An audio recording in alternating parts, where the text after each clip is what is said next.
नमस्कार दोस्तों, आप सभी का स्वागत है जीके संसार पे। आज के इस वीडियो सेशन में हम सब प्राचीन भारत से जुड़े इंपॉर्टेंट फैक्ट्स को डिस्कस करेंगे। साथ ही साथ जो हम फैक्ट्स पढ़ेंगे इससे जुड़े हुए 46 क्वेश्चंस भी करेंगे, जो कि आपके आगामी प्रतियोगी परीक्षाओं के लिए महत्वपूर्ण होगा। और उनमें से क्वेश्चन जो है, अधिकतर क्वेश्चन आपके विभिन्न परीक्षाओं में पूछे भी जा चुके हैं। तो बहुत बहुत इंपॉर्टेंट सेशन होने वाला है आपके लिए, तो आप बिना स्किप के एंड देखिएगा। तो चलिए सेशन को स्टार्ट करते हैं और हम पहले प्राचीन भारत से जुड़े इंपॉर्टेंट फैक्ट्स को देखते हैं। सबसे पहले आता है कि इतिहास का पिता किसे कहा जाता है। तो इतिहास का पिता हेरोडोटस को कहा जाता है। ठीक है। पहिया का आविष्कार जो हुआ था कौन से काल में हुआ था? नवपाषाण काल में हुआ था। पहिए का आविष्कार नवपाषाण काल में किया गया था। आग का आविष्कार कौन से काल में हुआ था? तो ये पूरा पाषाण काल में हुआ था। ठीक है। आग का आविष्कार पूरा पाषाण काल, पहिए का आविष्कार नवपाषाण काल। पशुपालन का जो प्रारंभ है ये मध्य पाषाण काल में हुआ था। भीमबेटका प्रसिद्ध है किसके लिए भाई? गुफा शैल चित्रों के लिए प्रसिद्ध है भीमबेटका। भीमबेटका जो है कहाँ पे है? तो ये रायसेना जिला है आपका मध्य प्रदेश में, वहां पर अवस्थित है। विश्व का सबसे प्राचीन या प्रथम अभिलेख कहें तो कौन सा है? तो ये है कौन सा भाई? ये बहुत बहुत इंपॉर्टेंट है आपके एग्जामिनेशन पॉइंट ऑफ व्यू से। बोगाजकोई अभिलेख, जो कि एशिया माइनर में है। याद रखिएगा, विश्व का सबसे प्राचीन या पहला अभिलेख अगर कह ले तो है बोगाजकोई अभिलेख। ठीक है। मानव ने सर्वप्रथम प्रयोग जो किया वो तांबा धातु का किया था। ठीक है। मानव सबसे पहले कौन से धातु का प्रयोग किया था? तांबे धातु का। सबसे पहले पालतू जो बनाया गया था मानव के द्वारा वो कुत्ता को बनाया गया था। किसको? डॉग को। सिंधु सभ्यता काल जो है ये 2500 से लेकर 1750 ईसा पूर्व तक का जो काल है उसको माना जाता है। सिंधु घाटी सभ्यता कैसी थी? आद्य ऐतिहासिक था। ठीक है। सिंधु घाटी सभ्यता जो थी वो आद्य ऐतिहासिक था। सिंधु सभ्यता जो थी वो किसके लिए प्रसिद्ध थी? तो आपको पता है कि ये नगर नियोजन हेतु प्रसिद्ध था। ठीक है। सिंधु सभ्यता नगर नियोजन हेतु प्रसिद्ध था। सिंधु सभ्यता की जो लिपि थी वो कैसा था? भाव चित्रात्मक था। कैसा था? भाव चित्रात्मक। सिंधु सभ्यता के लोगों का व्यवसाय क्या था? कृषि था। ठीक है। क्या करते थे वो? खेती करते थे। सिंधु वासियों का मुख्य फसल, देखिए सिंधु वासियों का मुख्य फसल जो था वो जौ था और गेहूं था। क्या था? जौ और गेहूं। सिंधु सभ्यता का पूर्वी पुरास्थल आलमगीरपुर है, जो कि कहां पे है? मेरठ उत्तर प्रदेश में। ठीक है। सिंधु सभ्यता का पश्चिमी पुरास्थल कहां पे है? तो यह है सुख्ता डोर में, जो कि बलूचिस्तान में। ठीक है। कहां पे है? बलूचिस्तान में। पूर्वी पुरास्थल आलमगीरपुर और पश्चिमी पुरास्थल कहां पे है? सुख्ता गेडोर में। ठीक है। ये आपका बलूचिस्तान में। सिंधु सभ्यता का उत्तरी पुरास्थल जो है ये कहाँ पे है? तो ये मांडा में है, अखनूर जम्मू कश्मीर में। ठीक है। और वहीं अगर हम दक्षिणी की बात करें तो दक्षिणी जो है दाइमाबाद में है। दाइमाबाद अहमदनगर महाराष्ट्र में। ठीक है। कहाँ पे? दाइमाबाद अहमदनगर महाराष्ट्र में। तो हम लोग यहाँ पे देखा पूर्वी पुरास्थल मेरठ उत्तर प्रदेश, पश्चिमी पुरास्थल बलूचिस्तान और उत्तरी पुरास्थल अखनूर जम्मू कश्मीर और दक्षिणी पुरास्थल कहाँ पे है? अहमदनगर महाराष्ट्र। तो यहाँ पे आप देख सकते हैं आलमगीरपुर, सुख्ता गेडोर, मांडा और दाइमाबाद। ठीक है। चलिए, सिंधु सभ्यता जो थी वो कैसी सभ्यता थी भाई? तो नगरीय सभ्यता थी। ठीक है। सिंधु सभ्यता जो थी वो नगरीय सभ्यता थी और इसका अगर विस्तार जो था अगर हम देखते हैं तो त्रिभुजाकार था। कैसा था? ट्रायंगल था। ठीक है। कैसा था? त्रिभुजाकार था।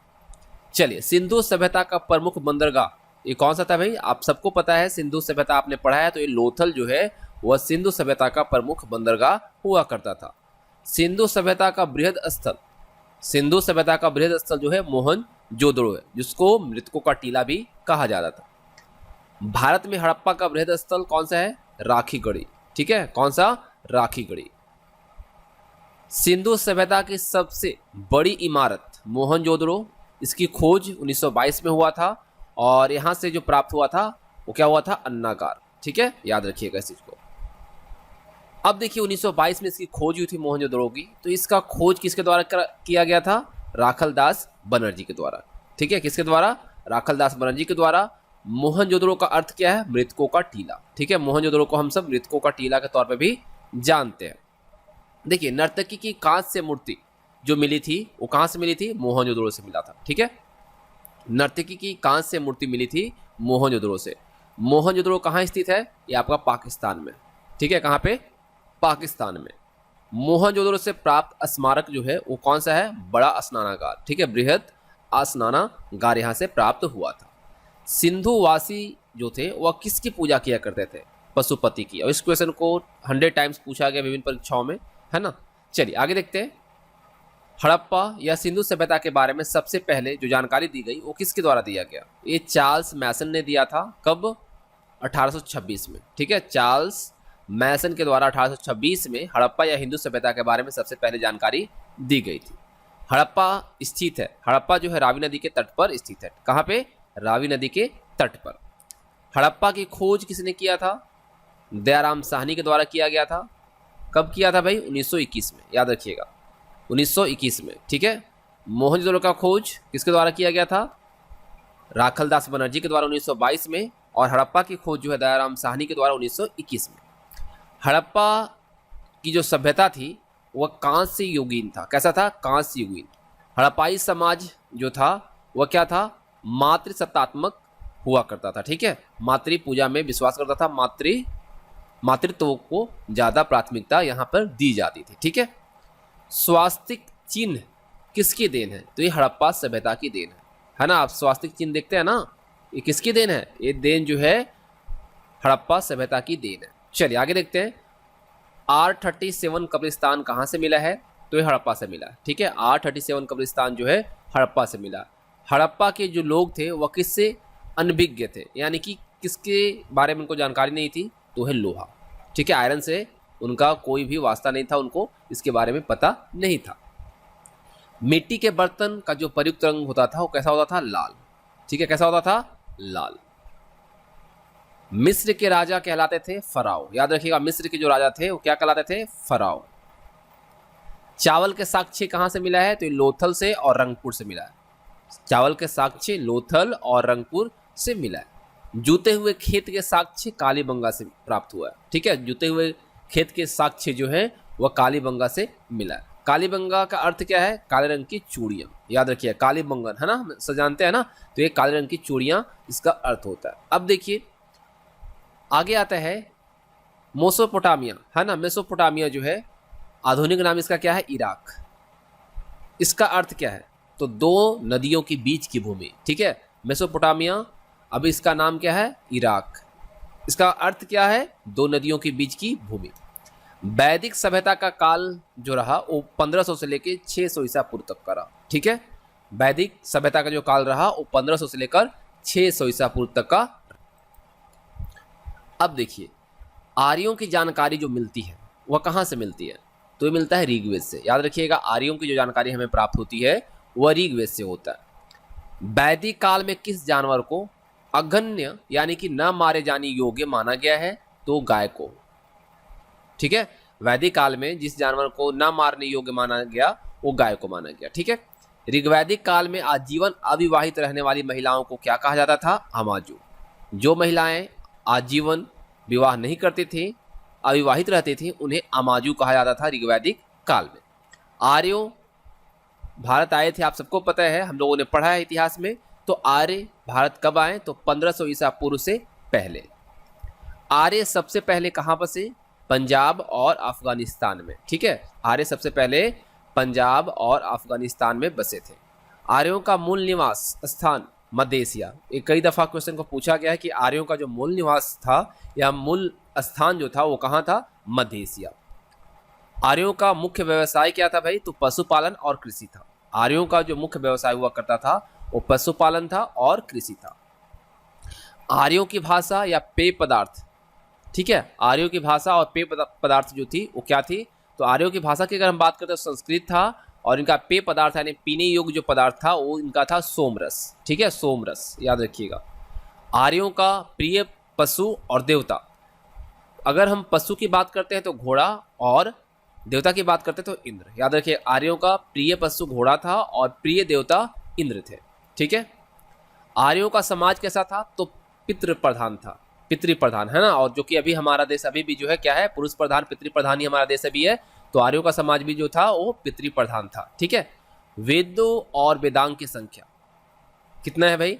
तो वेद की संख्या 4 है और वेदांग कितने हैं? 6। ठीक है, याद रखना है आपको, वेदों की संख्या कितनी है? 4 और वेदांग कितने हैं? 6 है। हम आगे इसके बारे में चर्चा करेंगे, है ना। देखिए सबसे प्राचीन वेद, देखिए सबसे प्राचीन वेद की बात करें तो यह आपका ऋग्वेद। इसमें कितने सूक्त हैं?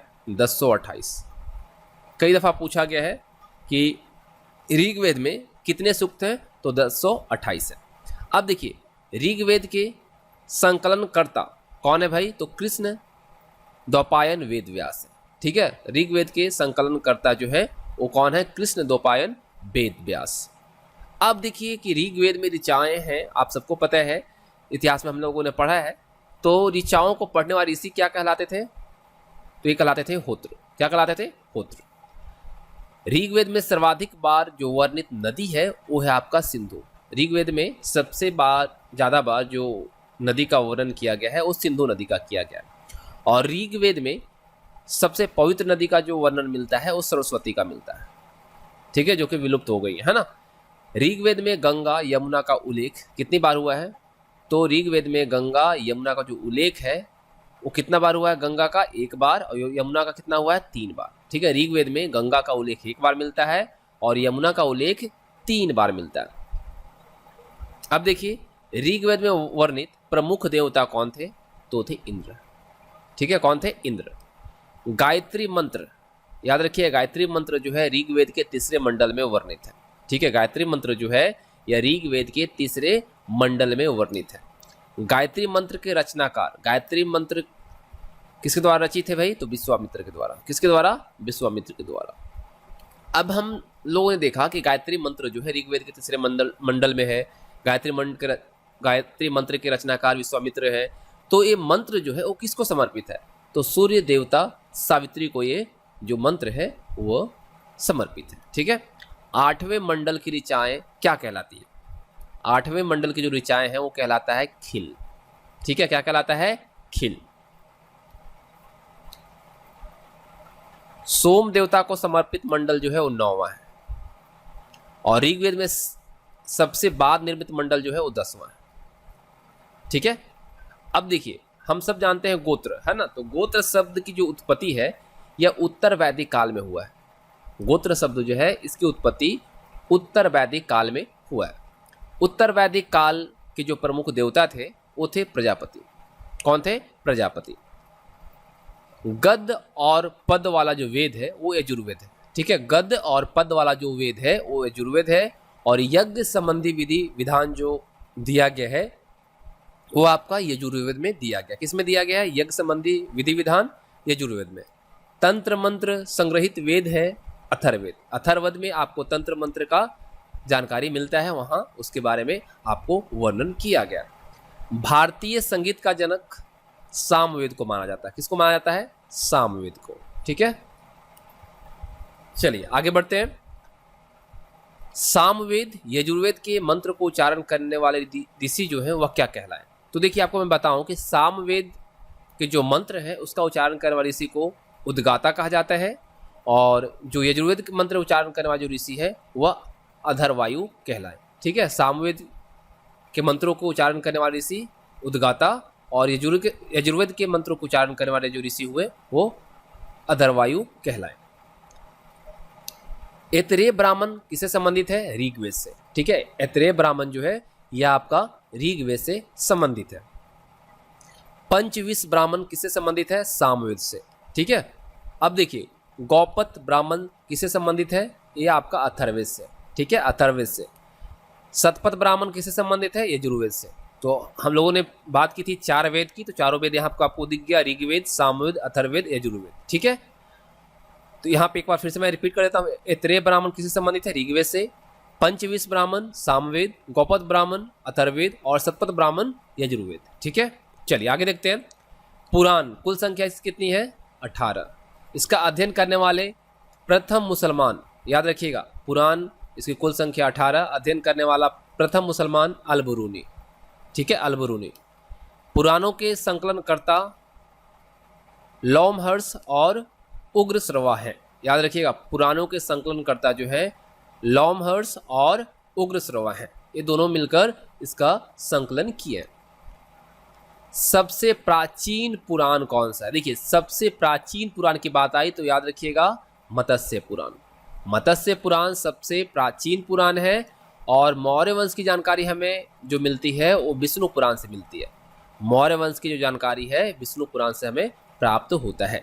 सातवाहन वंश की जानकारी हमें कहाँ से मिलता है? मत्स्य पुराण से। ठीक है, सातवाहन वंश की जानकारी हमें मत्स्य पुराण से मिलता है। और गुप्त वंश की जानकारी कहाँ से हमें प्राप्त होती है? वायु पुराण से। ठीक है, याद रखिएगा ये 3 प्रमुख वंश हैं जो कि पुराण से संबंधित है, तो इसे आप जरूर एक बार नोट कर लीजिएगा, है ना, कि मौर्य वंश की जानकारी हमें विष्णु पुराण से प्राप्त होती है, सातवाहन वंश की जानकारी हमें मत्स्य पुराण से प्राप्त होती है और गुप्त वंश की जानकारी हमें वायु पुराण से प्राप्त होती है। अब देखिए, उपनिषद विषय वस्तु है किसका भाई? तो ये दर्शन का है। किसका है? दर्शन का। दर्शनों में सर्वाधिक प्राचीन जो है ये सांख्य दर्शन है। ठीक है, सांख्य दर्शन है, याद रखिएगा। और अब हम जानेंगे कि सांख्य दर्शन के प्रवर्तक कौन है ना। तो पहले हम बात करते हैं कि न्याय दर्शन के जो प्रवर्तक हैं गौतम हैं, और सांख्य दर्शन जो हम लोगों ने देखा कि दर्शनों में सर्वाधिक प्राचीन सांख्य दर्शन है, इसके प्रवर्तक कपिल मुनि है। कौन है? कपिल मुनि। योग दर्शन के प्रवर्तक है पतंजलि और मीमांसा दर्शन के प्रवर्तक है जैमिनी। ठीक है, फिर से एक बार मैं रिपीट कर देता हूं। न्याय दर्शन के प्रवर्तक है गौतम, सांख्य दर्शन के प्रवर्तक है कपिल, योग दर्शन के प्रवर्तक है पतंजलि और मीमांसा दर्शन के प्रवर्तक है जैमिनी। ठीक है, चलिए अब देखिए, ब्राह्मण ग्रंथ जो संबंधित है वो कर्मकांड से संबंधित है। किससे संबंधित है भाई? कर्मकांड से। और उपनिषद की संख्या कितनी है? 108। प्रमाणिक कितने हैं? 13। 108 संख्या तो है, लेकिन प्रमाणिक जो है ऑथेंटिकेटेड जो है वो आपका 13 है। ठीक है, 13 है। चलिए आगे और चीजों को हम यहाँ पे देखिए। अगला पॉइंट जो कहते हैं कि सत्यमेव जयते कहाँ से लिया गया है। इस क्वेश्चन को कई दफा पूछा भी गया आपके एग्जामिनेशन में। आपको पता भी है कि मुंडको उपनिषद से लिया गया है सत्यमेव जयते को। तमसो माँ ज्योतिर्गम्य और ओम जो है वह कहाँ से लिया गया है? तो ये कहाँ से लिया गया है? बृहदारण्यक उपनिषद से। कहाँ से लिया गया है? बृहदारण्यक उपनिषद से। स्मृति ग्रंथों में सबसे प्राचीन जो है मनुस्मृति है। ठीक है, स्मृति ग्रंथ में सबसे प्राचीन मनुस्मृति है। और प्राचीन हिंदू विधि जिसको हम क्या कहते हैं? मनुस्मृति कहते हैं। इसके लेखक कौन है? मनु है। ठीक है, रामायण के रचयिता कौन है? महर्षि वाल्मीकि। रामायण के रचयिता है महर्षि वाल्मीकि और रामचरितमानस की रचना जो है तुलसीदास के द्वारा किया गया। ठीक है, भारत का सबसे बड़ा महाकाव्य महाभारत है। ठीक है, सबसे बड़ा महाकाव्य महाभारत और महाभारत के रचयिता है महर्षि वेद व्यास। ठीक है, रामायण महर्षि वाल्मीकि, महाभारत महर्षि वेद व्यास। महाभारत का अन्य नाम जय संहिता। याद रखिएगा, जय संहिता जो है महाभारत का ही अन्य नाम है। महाभारत का फारसी अनुवाद किसके द्वारा किया गया था? बदायूनी के द्वारा। कब किया गया था? 16वीं सदी में। और याद रखिएगा, जो फारसी में अनुवाद किया गया उसे हम किस नाम से जानते हैं? रज्जमनामा। याद रखिएगा, महाभारत का फारसी अनुवाद बदायूनी ने किया और जो फारसी अनुवाद किया गया उसका नाम क्या दिया गया? रज्जमनामा। ठीक है, चल। महाभारत के बाद रामायण का फारसी अनुवाद भी बदायूनी के द्वारा किया गया था। ठीक है, महाभारत और रामायण का फारसी में अनुवाद जो किया गया बदायूनी के द्वारा किया गया है, इसको आप नोट कीजिएगा। बुद्ध का जन्म जो हुआ था लुम्बिनी में हुआ था। कब हुआ था? 563 ईसा पूर्व। ठीक है, कब हुआ था? 563 ईसा पूर्व। तो ये बहुत इंपॉर्टेंट है, आप याद रखिएगा। हमने आपको कई दफ़ा बताया है, क्योंकि बौद्ध धर्म जब हम लोगों ने पढ़ा है तो उसमें इस क्वेश्चन को कई दफ़ा आपको घुमा फिरा कर पूछा जाता है ना। तो चलिए आगे बढ़ते हैं और हम नेक्स्ट क्वेश्चन को देखते हैं। ठीक है, चल। बुद्ध के जन्म का प्रतीक, बुद्ध के जन्म का प्रतीक क्या है? कमल और सांड। याद रखिए, कमल और सांड जो है बुद्ध के जन्म का प्रतीक है। बुद्ध की मृत्यु का प्रतीक क्या है भाई? उससे पहले हम जानते हैं कि इनकी मृत्यु कहाँ हुई थी। तो ये हुआ था कुशीनगर में। कहाँ पे हुआ था? कुशीनगर में, है ना। कब हुआ था? 483 ईसा पूर्व में। ठीक है, बुद्ध की मृत्यु की जो घटना है उसको महापरिनिर्वाण का नाम दिया गया। ठीक है, बुद्ध की जो मृत्यु की जो घटना है इसको हम बौद्ध धर्म में किस नाम से जानते हैं? महापरिनिर्वाण के नाम से जानते हैं। बुद्ध की माता का नाम क्या था? महामाया देवी था, जो कि कोलीय वंश से थी। बुद्ध के पिता का नाम सुशोधन था, जो कि शाक्य कुल के थे। ठीक है, बुद्ध का अन्य नाम अगर हम देखें तो सिद्धार्थ और तथागत था। ठीक है, सिद्धार्थ और तथागत बुद्ध का ही अन्य नाम था। बुद्ध के प्रथम गुरु कौन थे? अलार कलाम थे। याद रखिएगा, ये बहुत बहुत इंपॉर्टेंट है। अलार कलाम जो थे वह बुद्ध के प्रथम गुरु थे। बुद्ध के प्रिय घोड़ा या सारथी, है ना, घोड़ा जो था वो कथक था, कंथक, ठीक है, और सारथी जो था वो चन्ना था। बुद्ध के गृह त्याग की घटना क्या कहलाता है भाई? बौद्ध धर्म के अकॉर्डिंग बुद्ध के त्याग जो है, गृह त्याग, उस घटना को हम महाभिनिष्क्रमण के तौर पे जानते हैं। ठीक है, बुद्ध के गृह त्याग की घटना को हम महाभिनिष्क्रमण के तौर पे जानते हैं। और बुद्ध के गृह त्याग का प्रतीक क्या है? घोड़ा, है ना, अभी हमने बात की थी ना। चलिए, बुद्ध के द्वारा जो पहला उपदेश दिया गया था वो कहाँ पर दिया गया था? सारनाथ में, है ना। और उसको बौद्ध धर्म में क्या कहा जाता है? धर्म चक्र प्रवर्तन। बौद्ध के द्वारा 5 भिक्षुओं को सारनाथ में प्रवचन दिया गया था, उसे हम धर्म चक्र प्रवर्तन के तौर पे जानते हैं। बुद्ध को ज्ञान की प्राप्ति जो हुई थी बोध गया में निरंजना नदी के तट पर पीपल वृक्ष के नीचे हुआ था, जिसे हम बोधि वृक्ष कहते हैं, है ना। बुद्ध ने प्रथम उपदेश कहाँ दिया? हम लोगों ने देखा सारनाथ में। लेकिन इससे ज़्यादा इंपॉर्टेंट हो जाता है कि बुद्ध ने जो उपदेश दिया था वो किस लैंग्वेज में दिया था? तो दिया था पाली भाषा में। ठीक है, ये इंपॉर्टेंट है। अब देखिए, उसके बाद एक और इंपॉर्टेंट क्वेश्चन बनता है कि बुद्ध के द्वारा सर्वाधिक जो उपदेश दिया गया वो कहाँ पर दिया गया था? श्रावस्ती में। सबसे पहले तो दिया सारनाथ में, लेकिन सबसे ज़्यादा जो उपदेश दिया वो श्रावस्ती में दिया। बौद्ध ग्रंथों में सबसे प्राचीन ग्रंथ जो है वो त्रिपिटक है। कौन सा है? त्रिपिटक। त्रिपिटक ग्रंथ है बुद्ध के उपदेशों का संग्रह। ठीक है, त्रिपिटक में क्या सम्मिलित किया गया? बुद्ध के उपदेश, है ना। चले, बौद्ध धर्म के त्रिरत्न, बौद्ध धर्म के त्रिरत्न की बात करें तो बुद्ध, धम्म और संघ। क्या है? बुद्ध, धम्म और संघ। बौद्ध धर्म ग्रहण करने वाली प्रथम महिला गौतमी थी। कौन थी? गौतमी। बुद्ध चरित्र की रचना किसने किया? अश्वघोष ने किया। किसने किया था? अश्वघोष। ठीक है, अब देखिए, संगीति आपको पता है, संगीति से क्वेश्चंस काफी बनते हैं एसएससी, रेलवे और अदर परीक्षाओं में। तो प्रथम बौद्ध संगीति जो हुआ था 483 ईसा पूर्व में हुआ था, और अजातशत्रु के शासनकाल में कहाँ पे हुआ था? राजगृह में। ठीक है, कहाँ पे? राजगृह में, जो कभी राजगीर के तौर पे जाना जाता है बिहार में। द्वितीय बौद्ध संगीति 383 ईसा पूर्व में हुआ था, कालसुख के शासनकाल में। कहाँ हुआ था? वैशाली में। ठीक है, तृतीय बौद्ध संगीति 250 ईसा पूर्व में हुआ था, अशोक के शासनकाल में। कहाँ पे हुआ था? पाटलिपुत्र, जो कि अभी पटना के तौर पे जाना जाता है।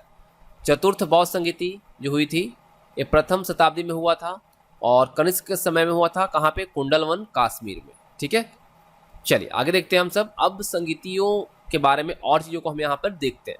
प्रथम बौद्ध संगीति जो हुई थी, है ना, प्रथम बौद्ध संगीति जो हुई थी 483 ईसा पूर्व में, कहाँ पे? राजगीर में। इसकी जो अध्यक्षता है महाकश्यप के द्वारा किया गया था। किसके द्वारा? महाकश्यप के द्वारा। और द्वितीय बौद्ध संगीति जो हुई थी राजगीर में, हम लोगों ने देखा पहला हुआ था, दूसरा कहाँ हुआ था? दूसरा हुआ था वैशाली में। तो इसकी अध्यक्षता सावा कामी के द्वारा किया गया था। तृतीय बौद्ध संगीति जो हुई, इसके अध्यक्षता जो है मोगली पुत्र 30 के द्वारा किया गया था। और तीसरा जो बौद्ध संगीति हुआ ये आपका पाटलिपुत्र में यानी कि पटना में हुआ था। चतुर्थ बौद्ध संगीति की बात करें तो ये कहाँ पे हुआ था? ये आपका कुंडलवन, कश्मीर में हुआ था, और इसकी अध्यक्षता जो है वसुमित्र के द्वारा किया गया था। ठीक है, किसने किया था इसका अध्यक्षता? वसुमित्र। अब देखिए, बुद्ध के पूर्व जन्म पर आधारित जो कथा है उसको हम जातक के तौर पर जानते हैं। क्या कहलाता है? जातक। और बौद्धों का पवित्र ग्रंथ का नाम क्या है? जातक। ठीक है, बुद्ध के पूर्व जन्म पर आधारित कथा जातक है, और बौद्धों का पवित्र ग्रंथ भी जातक ही है। क्यों? क्योंकि बुद्ध के पूर्व जन्म पर आधारित इस पे कथा दी गई है। बौद्ध धर्म का पूजा स्थल क्या है? चैत्य मंडप। याद रखिएगा, बौद्ध धर्म का पूजा स्थल जो है चैत्य मंडप होता है। एशिया का ज्योतिपुंज किसे कहा गया? बुद्ध को। ठीक है, एशिया का ज्योतिपुंज बुद्ध को कहा जाता है। अब हम यहाँ पे और चीजों को देख लेते हैं। जैन धर्म के संस्थापक एवं तीर्थंकर कौन थे? जैन धर्म के संस्थापक एवं प्रथम तीर्थंकर जो थे वो ऋषभदेव थे, और इनका अन्य नाम क्या था? आदिनाथ। क्या था? आदिनाथ। जैन धर्म के वास्तविक संस्थापक अगर देखा जाए तो महावीर को कहा जाता है, और ये 24वें तीर्थंकर थे। तो इस तरह से यहाँ पे हम पार्ट 1 के अंतर्गत देखते हैं। तो ये इंपॉर्टेंट फैक्ट्स को हम लोगों ने देखा। अब जितना हम लोगों ने पढ़ा है इससे जुड़े हुए यहाँ पे हम क्वेश्चंस को अब करेंगे, क्योंकि हम लोगों ने जो पढ़ा उसी क्वेश्चन के थ्रू रिवाइज करेंगे तो ज़्यादा हमें आसानी होगी चीज़ों को समझने में। तो चलिए हम क्वेश्चन की तरफ बढ़ते हैं और बारी बारी से क्वेश्चंस पे हम चर्चा। चलिए तो आप सब भी यहाँ पर जो पढ़े अभी उसका रिवाइज कीजिए और खुद से भी क्वेश्चंस का आंसर कीजिएगा, ठीक है। चलिए पहला क्वेश्चन कहता है कि हड़प्पा सभ्यता का सबसे पूर्वी स्थल कौन है। हड़प्पा सभ्यता का सबसे पूर्वी स्थल, हम लोग सब देखा, पूर्वी, उत्तरी, दक्षिणी, पश्चिमी, सब लोग हम लोगों ने देखा। तो अब यहाँ पे क्वेश्चन में पूछ रहा है पूर्वी स्थल कौन सा है। तो हम लोगों ने देखा क्या, आलमगीरपुर, है ना। हड़प्पा सभ्यता का सबसे पूर्वी स्थल जो है वो कौन सा है, आलमगीरपुर है। तो यहाँ पे आपका ऑप्शन ए सही रहेगा। दूसरा क्वेश्चन देखिए, आग का आविष्कार किस काल में हुआ। फटाफट आंसर कीजिए, आग का आविष्कार जो है किस काल में हुआ। तो ये किस काल में हुआ, पूरा पाषाण काल में, है ना। आग का आविष्कार जो हुआ है पूरा पाषाण काल में हुआ। थोड़ा फास्ट आंसर करेंगे आप सभी, ठीक है। सिंधु सभ्यता का प्रमुख बंदरगाह जो था वो कौन सा था। सिंधु सभ्यता का जो प्रमुख बंदरगाह जो था वो कौन सा था, लोथल, है ना। कौन सा था, लोथल था, ठीक है। चलिए, इतिहास का पिता किसे कहा जाता है। फादर ऑफ हिस्ट्री किसे कहा जाता है, हेरोडोटस को कहा जाता है ना। थोड़ा फास्ट आप सब भी कीजिए क्योंकि आप लोगों ने अभी पढ़ा है तो उसको रिवाइज करना है क्वेश्चन के थ्रू, है ना। मानव ने सर्वप्रथम किस धातु का उपयोग किया।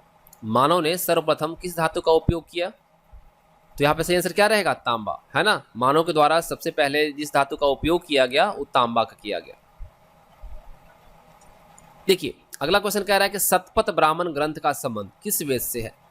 शतपथ ब्राह्मण ग्रंथ का जो संबंध है वह किस वेद से है। कौन सा वेद होगा यहाँ पे, फटाफट आंसर कीजिए, यजुर्वेद। शतपथ ब्राह्मण किससे, यजुर्वेद से, ठीक है। गद और पद वाला जो वेद है वो कौन सा है। गद और पद वाला जो वेद है वह कौन सा है। थोड़ा फास्ट कीजिए, बहुत लेट आंसर आप सब कर रहे हैं। तो यहाँ गद और पद वाला जो वेद है ये यजुर्वेद है। याद रखिएगा, शतपथ ब्राह्मण ग्रंथ जिससे संबंधित है वो है यजुर्वेद और गद और पद वाला जो वेद है वो कौन सा है, यजुर्वेद है, ठीक है। कोई दिक्कत, चलिए आगे बढ़ते हैं। हड़प्पा सभ्यता की खोज किस वर्ष हुई थी। हड़प्पा सभ्यता का जो खोज है वो कौन से वर्ष हुआ था। हड़प्पा सभ्यता का खोज 1921 में, किसके द्वारा भाई, दयाराम साहनी के द्वारा, है ना। हड़प्पा सभ्यता की खोज 1921 में दयाराम साहनी के द्वारा। गायत्री मंत्र किस पुस्तक में मिलता है। गायत्री मंत्र जो है वह कौन सी पुस्तक में मिलता है। चलिए तो यहाँ पे सही आंसर क्या रहेगा, हम लोगों ने देखा ऋग्वेद, है ना। ऋग्वेद में है। और कहाँ से लिया गया है, सत्यमेव जयते को मुंडको उपनिषद से, है ना, आप सबको पता है। चलिए अब देखिए अगला क्वेश्चन कहता है कि भीमबेटका किस लिए प्रसिद्ध है। भीमबेटका क्या है, गुफा है। यह किसके लिए प्रसिद्ध है भाई, यह किसके लिए प्रसिद्ध है। तो ये प्रसिद्ध है किसके, शैल चित्र के लिए, है ना। भीमबेटका गुफा जो है शैल चित्र के लिए प्रसिद्ध है। हड़प्पा के मिट्टी के बर्तनों पर किस रंग का इस्तेमाल हुआ था। हड़प्पा के जो मिट्टी के बर्तन होते थे उसमें कौन से रंग का इस्तेमाल होता था, तो लाल होता था। हम लोगों ने देखा ना, कैसा, लाल। ऑप्शन यहाँ पे बी सही रहेगा। चलिए फटाफट आंसर आप सभी कीजिए क्योंकि पढ़े हैं, उसको रिवाइज करना है फटाफट। विश्व का सबसे प्राचीन अभिलेख कौन सा है। विश्व का सबसे प्राचीन या विश्व का प्रथम अभिलेख की अगर हम बात करते हैं तो कौन सा है, बोगजकोई, ठीक है। सिंधु घाटी सभ्यता जो थी वो कैसा था, ऐतिहासिक था, आदि ऐतिहासिक था, प्राग ऐतिहासिक था, या इनमें से कोई नहीं। तो सिंधु घाटी सभ्यता जो थी वो आदि ऐतिहासिक था। कैसा था, आदि ऐतिहासिक। महात्मा बुद्ध का महापरिनिर्वाण कहाँ हुआ था। देखिए महात्मा बुद्ध का जो मृत्यु हुआ था उसको बौद्ध धर्म के अकॉर्डिंग क्या कहा जाता है, महापरिनिर्वाण कहा जाता है। तो कहाँ पे हुआ था, कुशीनगर में। कहाँ पे, कुशीनगर में। देखिए लुम्बिनी में जन्म हुआ, ठीक है। लुम्बिनी में कपिलवस्तु यहाँ पे जन्म हुआ, बोध गया में इनको ज्ञान की प्राप्ति हुई, और कुशीनगर में क्या है, इन्होंने अपना शरीर त्याग किया, जिसको कि महापरिनिर्वाण कहा जाता है। देखिए कृषि का आविष्कार किस काल में हुआ। कृषि का जो आविष्कार है वो कौन से काल में हुआ, तो हुआ है नवपाषाण काल में। किसमें हुआ, नवपाषाण। अभी हम लोग देखा ना। चले, यज्ञ संबंधी विधि विधान कौन से वेद में है। यज्ञ संबंधी विधि विधान जो है वह कौन से वेद में है। तो ये कौन से वेद में भाई, यजुर्वेद, ठीक है। यज्ञ संबंधित विधि विधान जो है यजुर्वेद में दिया गया। कौन सा, यजुर्वेद, ठीक है। चलिए हम 17 की तरफ बढ़ते हैं। देखिए अगला क्वेश्चन कहता है 17 नंबर की कांसे के बने नर्तकी किस स्थान से प्राप्त हुई है। कांसे की बनी हुई नर्तकी की जो मूर्ति प्राप्त हुई है वह कहाँ से हुई है। हम लोगों ने देखा कहाँ से, मोहनजोदड़ो से हुआ है। और मोहनजोदड़ो को क्या कहा जाता है, मृतकों का टीला कहा जाता है। उसकी खोज किसके द्वारा किया गया, राखलदास बनर्जी के द्वारा। कब, 1922 में, है ना। चल, पुराणों की कुल संख्या कितनी है। पुराणों की कुल संख्या कितनी है, 18 है ना। कितनी है, 18। कोई डाउट। चलिए आगे बढ़ते हैं। मौर्य वंश की जानकारी किस पुराण से मिलती है। हम लोगों ने अभी देखा था मौर्य वंश, सातवाहन वंश और गुप्त वंश, इनकी जो जानकारी हमें मिलती है कौन से पुराण से मिलती है, हम लोगों ने यहाँ पे अभी चर्चा किया है। तो यहाँ पे पूछ रहा है मौर्य वंश के बारे में। तो मौर्य वंश की जो जानकारी हमें प्राप्त होती है वह विष्णु पुराण से होता है। कहाँ से होता है, विष्णु पुराण से। ठीक है, तो यहाँ पे ऑप्शन ए आपका सही है। अब देखिए हड़प्पा जो है वह किस नदी के तट पर स्थित है। हड़प्पा किस नदी के तट पर स्थित है। तो ये किस नदी के तट पे है भाई, रावी नदी के तट पर। हड़प्पा किस नदी के तट पर है, रावी नदी के तट पर। गायत्री मंत्र के रचनाकार कौन है। गायत्री मंत्र के रचनाकार जो है वो कौन है, तो कौन है। देखिए यहाँ पर दो ऑप्शन है ना। गायत्री मंत्र का अगर हम देखते हैं तो यहाँ पे विश्वामित्र दोनों है। तो यहाँ पे बी, सी और डी दोनों कॉमन है। तो कोई भी आप करेंगे तो सही हो जाएगा। याद रखिए विश्वामित्र जो है गायत्री मंत्र के रचनाकार है। अगला क्वेश्चन देखिए, निम्नलिखित में से सबसे प्राचीन दर्शन कौन सा है। सबसे प्राचीन दर्शन की अगर हम बात करते हैं तो कौन सा है, तो सांख्य दर्शन। ठीक है, सांख्य दर्शन। इसको अगर प्रवर्तक पूछा जाए तो कपिल, याद रखिएगा। सांख्य दर्शन के प्रवर्तक कौन है, कपिल। स्मृति ग्रंथों में सबसे प्राचीन जो है वो कौन सा है। स्मृति ग्रंथों में सबसे प्राचीन जो है वो कौन सा है भाई, तो है आपका मनुस्मृति। क्या है, मनुस्मृति। हम लोगों को देखा, तो ये आपका सही आंसर हो जाएगा। अब देखिए वैदिक सभ्यता का जो काल है वो क्या है। वैदिक सभ्यता का जो काल हम लोगों ने चर्चा किया, तो यहाँ पे क्या हो जाएगा देखिए फटाफट, और आप कोशिश कीजिए। तो हम लोगों को देखा कि 1500 से 600 ईसा पूर्व जो है इसको हम वैदिक सभ्यता का काल मानते हैं। ठीक है, अब देखिए प्रश्न संख्या 25 क्या कह रहा है कि ऋग्वैदिक काल में आजीवन अविवाहित रहने वाली महिलाओं को क्या कहा जाता था। वैसी महिलाएं जो कि पूरे जीवन अविवाहित रहती थी, विवाह नहीं करती थी, उनको ऋग्वैदिक काल में क्या कहा जाता था, हम लोगों ने देखा अमाजू कहा जाता था, है ना। अमाजू वैसी महिलाओं को कहा जाता था जो कि आजीवन अविवाहित रहती थी ऋग्वैदिक काल के दौरान। ठीक है, चलिए प्रश्न संख्या 26 देखिए क्या कह रहा है। 26 नंबर प्रश्न कह रहा है कि भारतीय संगीत का जनक किसे माना जाता है। कौन सा वेद को भारतीय संगीत का जनक माना जाता है, तो ये माना जाता है सामवेद को। याद रखिए किसे, सामवेद को। भारतीय संस्कृत का जनक सामवेद को माना जाता है। आर्यों का मूल निवास स्थान कहाँ पर था। आर्यों का मूल निवास स्थान कहाँ पर था, कहाँ पर था भाई, वो था आपका मध्य एशिया, है ना। कहाँ था, मध्य एशिया। अब देखिए बहुत जो हम लोगों ने देखा उससे हमें यहाँ पे काफ़ी आसान हो जाएगा आंसर करना, और इससे हमारा रिवीजन भी इजीली हो जाएगा। सबसे प्राचीन वेद, सबसे प्राचीन वेद कौन सा है भाई, तो नो डाउट आप सबको यहाँ पे पता है ऋग्वेद। ऋग्वेद सबसे प्राचीन वेद है। गायत्री मंत्र ऋग्वेद के किस मंडल में वर्णित है। गायत्री मंत्र जो है ऋग्वेद के किस मंडल में वर्णित है। तो अगर आप लोगों ने ध्यान दिया होगा तो हमने आपको बताया कि ये आपका तृतीय, है ना, कौन से, तृतीय मंडल में वर्णित है। गायत्री मंत्र ऋग्वेद के तृतीय मंडल में वर्णित है। ठीक है, अगला क्वेश्चन देखिए क्या कह रहा है कि गोत्र शब्द की जो उत्पत्ति है वह किस काल में हुई है। गोत्र शब्द की उत्पत्ति जो है वह कौन से काल में हुआ है, तो हम लोगों ने देखा ये हुआ है उत्तर वैदिक काल में। गोत्र शब्द की जो उत्पत्ति है यह उत्तर वैदिक काल का देन है। ठीक है, इसमें ही हुआ है। बुद्ध का प्रथम प्रवचन जो है क्या कहलाया, धर्म चक्र प्रवर्तन। देखिए गृह त्याग को हम सब, बुद्ध का गृह त्याग जो है महाविनिष्क्रमण कहते हैं, और उनका जो शरीर त्याग है उसको हम महापरिनिर्वाण कहते हैं। और बुद्ध का प्रथम प्रवचन सारनाथ में हुआ जिसे हम धर्म चक्र प्रवर्तन कहते हैं, और किस भाषा में था, पाली में। उत्तर वैदिक काल के सबसे प्रमुख देवता कौन थे। उत्तर वैदिक काल के सबसे प्रमुख देवता जो थे वह कौन थे, प्रजापति। कौन थे? प्रजापति। नो डाउट, यहां से तो कोई दिक्कत नहीं होगी। चलिए क्वेश्चन आगे देखते हैं। गौतम बुद्ध का जन्म कब हुआ था? गौतम बुद्ध का जो जन्म है वह कब हुआ था? तो फटाफट आंसर कीजिए, कब हुआ था? 563 ईसा पूर्व। कब हुआ था? 563 ईसा पूर्व। सत्यमेव जयते राष्ट्रीय वाक्य किस उपनिषद से लिया गया है? सत्यमेव जयते जो है ये राष्ट्रीय वाक्य किस उपनिषद से लिया गया है? तो हम लोगों ने देखा मुंडको उपनिषद से लिया गया। सत्यमेव जयते है ना, ये राष्ट्रीय वाक्य हमारे देश का, इसको मुंडको उपनिषद से लिया गया है। अब देखिए उपनिषद की कुल संख्या कितनी है? उपनिषद की कुल संख्या कितनी है? कितनी है भाई? तो यह है 108। ठीक है, उपनिषद की कुल संख्या कितनी है? 108 है। भारत का सबसे बड़ा महाकाव्य कौन सा है? हम लोगों ने देखा कि सबसे बड़ा जो महाकाव्य है वो कौन सा है? महाभारत है, वेद व्यास के द्वारा रचित है ना। भारत का सबसे बड़ा महाकाव्य महाभारत, महाकाव्य महाभारत, याद रखिएगा। ठीक है, अब देखिए प्रथम बौद्ध संगीति कहाँ हुआ था?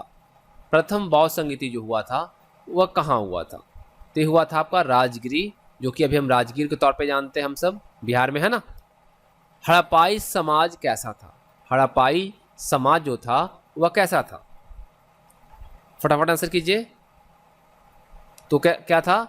मातृसत्तात्मक था, है ना। मातृ पूजा ज्यादा होती थी हड़प्पाई समाज में। ठीक है, चलिए 837 कब्रिस्तान कहाँ से मिले हैं? 837 कब्रिस्तान जो है वह कहाँ से मिला है? तो ये मिला है आपका हड़प्पा से। कहाँ से मिला है? हड़प्पा से। अब देखिए अगला प्रश्न कहता है कि ऋग्वेद में सूक्तों की कुल संख्या कितनी है? देखिए कई दफा इस क्वेश्चन को पूछा गया है। ऋग्वेद में सूक्तों की कुल संख्या कितनी है? 1028। याद रखिए कितना है? 1028। ठीक है, तो यहाँ पे आपका ऑप्शन ए बिल्कुल सही रहेगा। ठीक है, लॉक कर दिया जाए इसे। चलिए 41 देखिए, जैन धर्म का वास्तविक संस्थापक कौन है? जैन धर्म का वास्तविक संस्थापक जो माना जाता है वह किसे माना जाता है? महावीर को, स्वामी महावीर को। और आगे हम चर्चा करेंगे इनके बारे में, है ना। ये 24वें तीर्थंकर थे और इनको जैन धर्म का वास्तविक संस्थापक माना जाता है। गौतम बुद्ध के प्रथम गुरु कौन थे? गौतम बुद्ध के प्रथम गुरु जो थे उनका क्या नाम था? अलार कलाम। क्या नाम था? अलार कलाम। ठीक है, गौतम बुद्ध के प्रथम गुरु थे अलार कलाम। वैदिक काल में किस जानवर को अगण्य माना गया है? तो वैदिक काल की अगर हम बात करें और उस टाइम पीरियड के अंदर जो जानवर को अगण्य माना गया था वह था गाय। क्या थी? गाय। गाय को अगण्य यानी कि ना मारने योग्य माना गया है। बुद्ध ने अपना प्रथम उपदेश कहाँ दिया था? देखिए लुम्बिनी में तो जन्म हुआ, कपिलवस्तु लुम्बिनी, है ना, जन्म हुआ। इन्होंने बोध गया में ज्ञान की प्राप्ति की, है ना, गया में ही बोध गया, है ना। और पहला उपदेश इन्होंने कहाँ दिया? सारनाथ में दिया। ठीक है, जिसको हम सब धर्म चक्र प्रवर्तन के तौर पे जानते हैं। पाली भाषा में इन्होंने उपदेश दिया था। भारत की प्रथम कानून की पुस्तक कौन सी है? भारत की प्रथम कानून की जो पुस्तक है वह कौन सी है? तो यह मनुस्मृति। याद रखिएगा किसने इसे लिखा है? मनु। ठीक है, भारत की प्रथम कानून की पुस्तक मनुस्मृति है और किसके द्वारा लिखा गया? मनु के द्वारा। ऋग्वेद का कौन सा मंडल पूर्णतः सोम को समर्पित है? ऋग्वेद का कौन सा मंडल जो है पूर्णतः सोम को समर्पित है? तो फटाफट आप सब कीजिए, कौन सा है भाई? 9वां। ठीक है, और सबसे लास्ट में जोड़ा गया वो है 10वां। तो यहाँ पे सही आंसर रहेगा आपका ऑप्शन सी। तो इस तरह से जो चीज़ों को हम लोगों ने अभी पढ़ा यहाँ पर, जो कि हमारे हर एक प्रतियोगी परीक्षाओं के लिहाज से महत्वपूर्ण है, तो आपको उम्मीद करता हूँ पसंद आई हो वीडियो तो लाइक और शेयर कीजिएगा। और पार्ट 2 के अंतर्गत हम इन्हीं इंपॉर्टेंट फैक्ट्स को आगे जारी रखेंगे, डिस्कस करेंगे। और डिस्कस करने के बाद जो इंपॉर्टेंट फैक्ट्स को हम देखेंगे उसके बाद उससे जुड़े हुए क्वेश्चंस को भी हम एक्सरसाइज के तौर पे करेंगे, जिससे कि हमारा रिवीजन भी होगा, साथ ही साथ जो हम लोग पढ़ रहे हैं उसे हम कंठस्थ भी कर सकते हैं, जो कि हम लंबे समय तक याद रख पाएंगे।